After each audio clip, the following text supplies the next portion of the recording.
ಇದು TV9 reality check. Mahadevapura ವಿಧಾನಸಭಾ ಕ್ಷೇತ್ರದಲ್ಲಿ 1,250 वोट चोरी किए गए.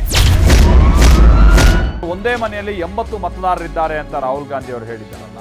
TV9 ಒಂದು ರಿಯಾಲಿಟಿ ಚೆಕ್ ನಡೆಸುವಂತ ನಿಟ್ಟಿನಲ್ಲಿ ಆ ಮನೆಯನ್ನ ಹುಡ್ಕೊಂಡು ಹೋಯ್ತು.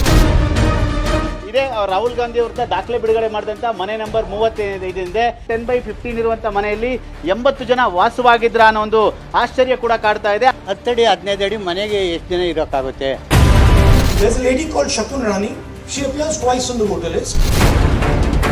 70 ವರ್ಷದ ಮಹಿಳೆ ಇವರು 2 ಬಾರಿ मतदान ಮಾಡಿದಾರಾ? वोट एक ही बार किया है. अब ये तो उन लोगों की प्रॉब्लम होगी, मेरी तो कोई प्रॉब्लम नहीं है. ಮಹದೇವಪುರ ಕ್ಷೇತ್ರದ 153 ಬಿಯರ್ ಸ್ಟ್ರೀಟ್ ಇದು. ಈ ಒಂದು ಕಮರ್ಷಿಯಲ್ ಕಟ್ಟಡದಲ್ಲಿ ಹೇಗೆ ಮತದಾರರ ಪಟ್ಟಿಯಲ್ಲಿ ಹೆಸರನ್ನ ಸೇರಿಸಲಾಯಿತು ಅನ್ನುವಂಥದ್ದು ಈಗ ಕುತೂಹಲ ಕೆಳಿಸಿರುವಂತದ್ದು. ಪಕ್ಕಾ ಸುದ್ದಿ ಅಂದ್ರೆ TV9.